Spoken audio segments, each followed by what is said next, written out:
Assalamu alaikum warahmatullahi wabarakatuh. Akkam jirtan kabajamtootaaf jaalatamtoonni hordoftoonni barsiisaa Oromoo Appe. Alhamdulillah ani naga kooti nageenyi kiyya kan jaalalaa kan kabajaadhaa bakka jirtan maratti naga'u. Daawwattoota kiyya viidiyoo har'aa kana keessatti imoo haarawaa, imoo ajaa'ibaa, imoo hedduu tokko bareedaa ta'e, imoo beeksisa gargaraadhaa ofirraa hin qabne, imoo qulqulluu jechuudha. Imoo gartee wanta gargaraa waan camlaaqaa waan nama jibbisiisu tokko yookiin waan nama jeequ tokko ofirraa hin qabne jechuudha. Haala firii kaffaltii tokko malee daawunloodii godhatanii itti fayyadamuu dandeessaniin isin barsiisa. Egaa daawwattoota kiyyaa imoon kun birriidhaan kan bitamu jechuudha. Garuu ani firii bakka irraa daawunloodii godhatan diskiripshin boksii viidiyoo ilaalaa jirtan kana jalaan isiniif kaa'e jechuudha. Imoon kun imoo hedduu tokko bareedaa ta'edha jechuudha. Yeroo namaa wajjin illee bilbila waliif bilbiltanii haasoftan jechuudha. Sagaleen isaadhallee saffisa olaanaadhaan jechuudha. Neetwoorkiin isaadha sirriitti wal sin dhageessa jechuudha. Yeroo bilbilaan namaa waliin haasoftan jechuudha. Kana qofallee miti jechuudha. Akkuma asirratti isin jedhe beeksisa tokkollee waan nama jeequ waan nama jibbisiisu. Fakkeenyaaf imoon hamma dura fayyadamaa turte sun jechuudha.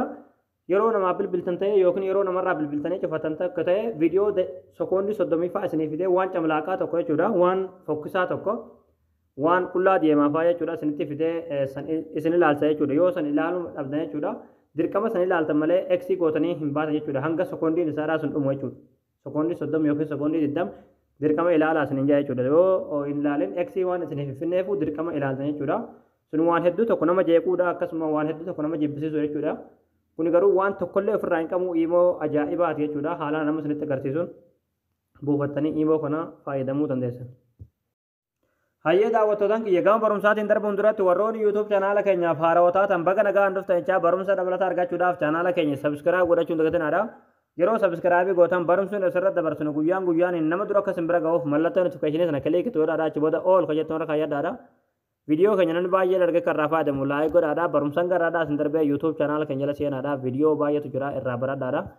Egaa gabanumaan hanga barumsaan isin dabarsaa hanga xumura viidiyoo keessatti obsaan faana turaan hordofaan isin jaa.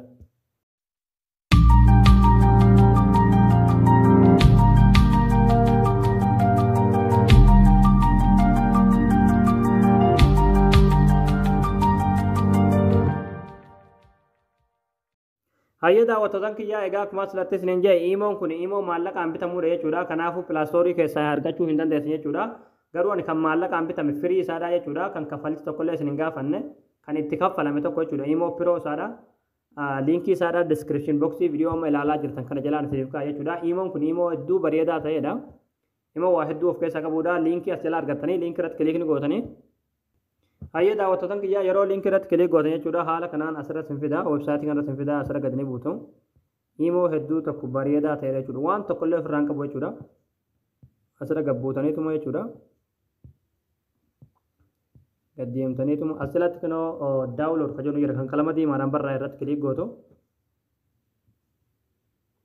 Achi booda haala kanaan asinoo asitti isin fida.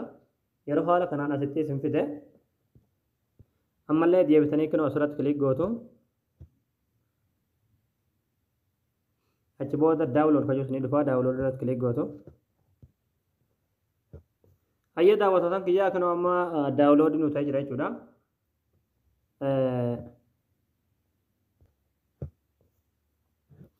Egaa yeroo daawuloodii godhatan jechuudha bilbila keessan mataarraa gadi buttanii yeroo xumuratti jechuudha irratti kiliikni gootu yookiin faayilii keessan keessa galtanii jechuudha.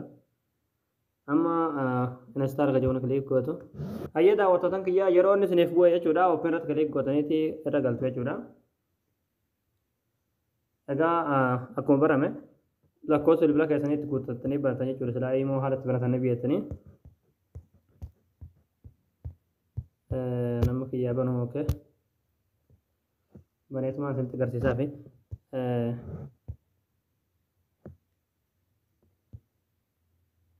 hayyee daawwattootaan kiyyaa kanoo kiyyaama banamee jira jechuudha.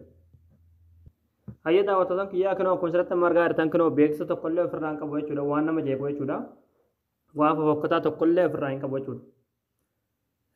Imoo bareedaa ta'edha jechuudha. Imoo yeroo bilbilaan namatti haasoftanillee jechuudha. Sagalee qulqulluudhaan sirriitti namatti dhagahama jechuudha. Imoo hedduu tokko bareedaa ta'edha. Asirratti wanta haaraa fidee jira. Asirratti kanoo iPhone kan jedhu kiliik gootan jechuudha. Yeroo miseejiin gargaraadhaa isiniif ergamu yookiin namni miseejii gargaraadhaa isiniif ergu akka miseenjiratti akka mataarratti ol isiniif bahu tana oonii gochuu dandeessan jechuudha. Enable kan jedhu kiliik gootaniiti. haala kanaan ooni gootanii fayyadamuu dandeessanii. Asitti wanni eeyyama isin gaafate eeyyama kana taniifi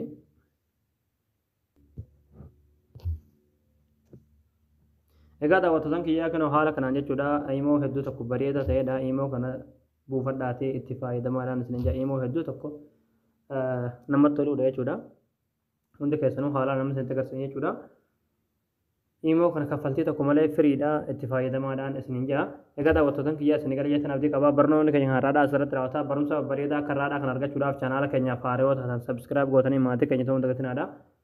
Video kan kanaas namni baay'een arga karraa faatimu laayik sheer godhaadhaa barumsa birootiin agalti deebinutti waan hordoftaniif galatooma.